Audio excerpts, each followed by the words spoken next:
mientras más aprendes, más te das cuenta que, por ejemplo, para un trabajo como la televisión, es muy importante ensayar mucho, tener paciencia, que es una cosa que no se tiene nunca. Y yo creo que también cuando estás escribiendo, pues es muy importante leer mucho, porque todo escritor es ante todo un lector, y también escribir mucho, y el oficio se va haciendo con el tiempo, es imposible de otra forma. Así que yo creo que quizás una clave de éxito no es otra que la de trabajar y tener la suerte de que puedas trabajar siempre en eso que quieres perfeccionar.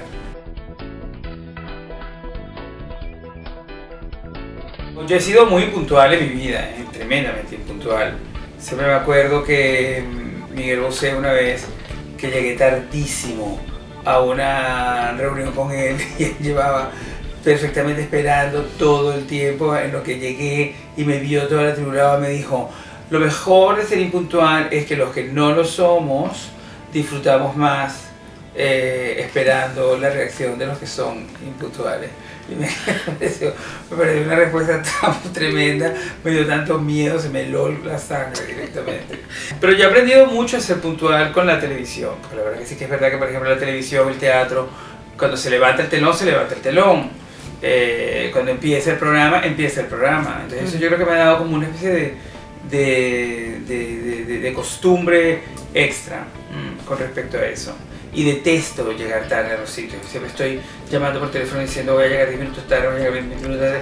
No me importa ir anunciando mi llegada de esa manera, porque me molesta mucho realmente que la gente espere. Yo, por ejemplo, tengo una columna en el País todos los sábados. Hay que entregarla el viernes en la mañana, de la hora de acá, porque son 6 horas más. Y a la tarde del viernes es máximo la entrega. Y yo en eso soy súper, pero obsesionado de que a la 1 de la tarde la columna ya esté enviada, siempre, pase lo que pase, sea lo que sea. Y yo creo que eso, aunque te agrega más estrés, te pone muchísimo más nervioso, ayuda muchísimo. A mí me encanta, todos mis editores siempre han dicho, se pueden decir muchísimas cosas de Boris, pero no se puede decir que cuando dice que va a entregar, entrega.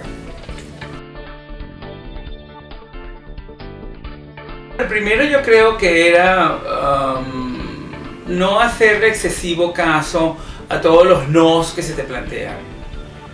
Por ejemplo, mucha gente decía, pero ¿cómo lo vamos a tener con ese acento, con ese amaneramiento? Y las dos cosas se convirtieron en cartas de identidad absolutamente valoradas por la audiencia, para sorpresa de mucha gente. Hace mucho tiempo, hace 17, 18 años, es decir, cuando era impensable que una persona con mis características realmente pudiera cruzar esa frontera en un país tan peculiar como España, ¿no?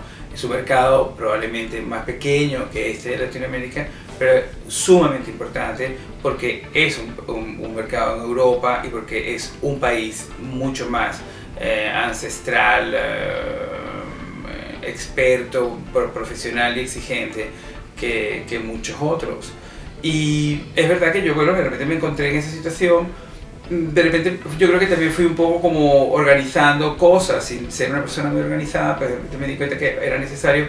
Por ejemplo, Gemma Nierga, que es una excelente presentadora de radio y de televisión en España, me ofreció trabajar con ella adelante de un proyecto radiofónico que ha durado años, la cadena SER, que es la más importante de las cadenas radiofónicas de España.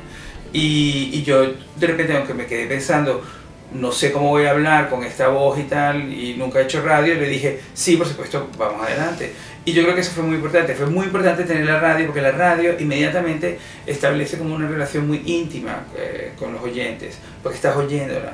Y yo ahí me di cuenta que tenía que no suavizar mi acento, pero sí tener plena conciencia de que la mayoría de las personas que me iban a escuchar, mi acento les iba a chocar. ¿Comprendes? Entonces yo sabía que les iba a chocar y entonces ellos en el fondo, pues no sé, de alguna manera sintieron, él está siendo muy honesto, no está cambiando su manera de hablar, pero por ejemplo no dice ustedes, sino que dice vosotros, y ese tipo de cosas. Parecen tonterías, pero eso fue muy importante, porque la radio siempre es una gran escuela para ese tipo de cosas. E inmediatamente a los 6 meses la televisión, claro, nos hizo esperar y apareció inmediatamente pidiendo que yo estuviera allí, que apareciera en la televisión. Y la primera aparición en la televisión fue chocante porque todo el mundo dijo, bueno, es que es súper amanerado, o sea, no hemos visto nada así nunca. Y yo me di cuenta de eso también, entonces lo dije, pero mira, si esto es nuevo, sí, soy venezolano, soy sudaca, soy gay, quedó todo claro, ya está, y seguimos adelante. Yo creo que ese tipo de riesgo siempre es necesario. Yo creo que nunca hay que cambiar el acento, desde luego, o sea, puedo ganarme muchos enemigos con este tipo de declaraciones, porque entiendo que mucha gente vive de preparar a otras personas a que neutralicen su acento, y me parece estupendo, me parece un criterio que yo cuando escribía telenovelas, yo escribí telenovelas tanto en Venezuela como en Argentina, y en Argentina era una obsesión que nadie pusiera voz. ¿Entiendes? Que todo fuera en tú, que todo fueran ustedes. Yo de repente me quedaba pensando, bueno, pues si ellos hablan de vos, ¿por qué no hacer eso así? Pero bueno, a mí me contrataban mucho porque como al ser venezolano, pues yo no tenía esta tragedia del vos y podía perfectamente entrar en eso que llamaban el mercado internacional.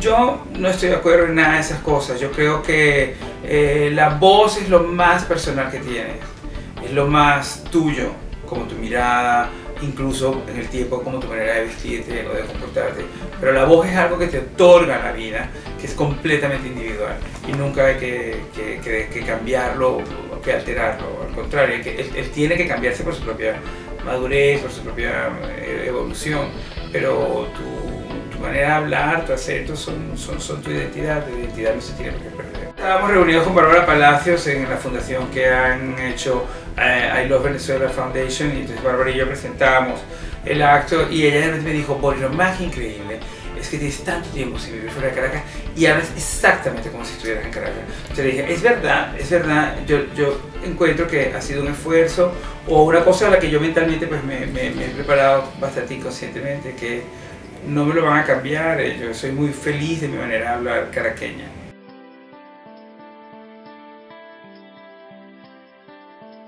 Voy muchísimo a Venezuela, de hecho voy a ir dentro de poco y creo que lo que sí me ha cambiado mucho el estar de este lado es que es más fácil probablemente acercarse, no lo es porque lamentablemente las líneas aéreas y el caos que rodea a Venezuela en ese aspecto ha hecho que sea un país muy complicado al cual ingresar y al cual visitar, pero yo creo que yo me fui de Venezuela en el año 92, hace 22 años, es demasiado tiempo fuera de un país como para opinar de él, sobre todo por respeto a la gente que sí está allí y que sí está atravesando o viviendo lo que está viviendo.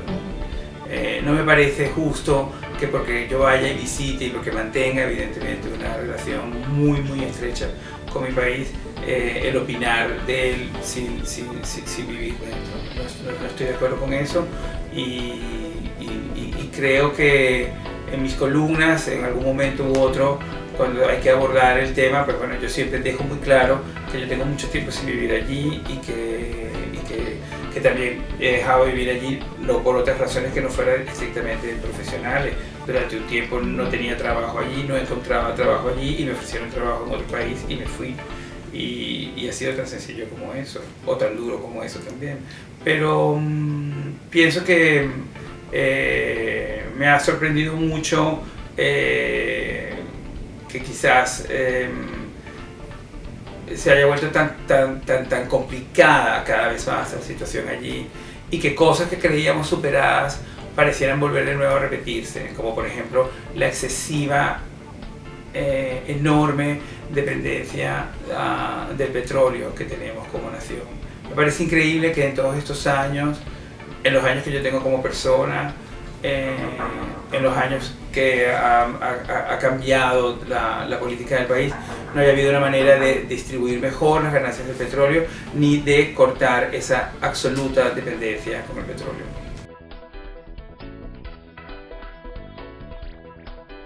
A lo largo de mi carrera, la verdad que he tenido la suerte de, sobre todo en España, conocer a una serie de personalidades de la televisión increíblemente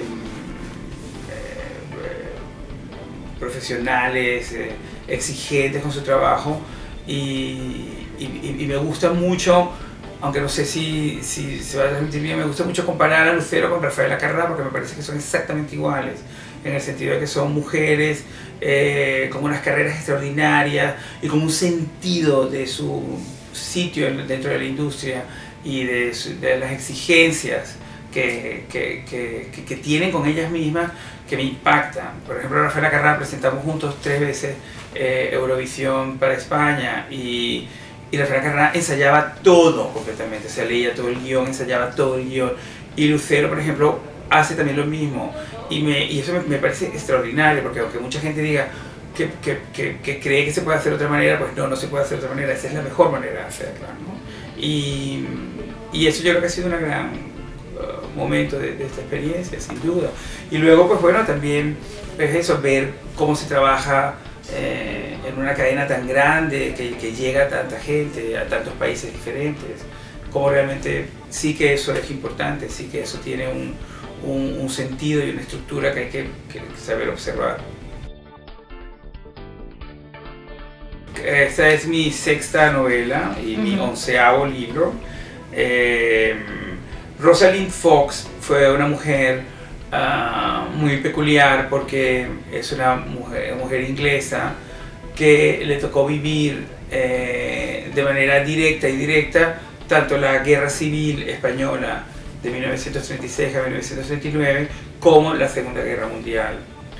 En un momento determinado, sus vivencias y lo que hizo durante ese tiempo en la guerra le valió que Winston Churchill dijera la frase: la guerra hubiera sido muy distinta para los ingleses si Rosalind Fox no hubiera participado en ella.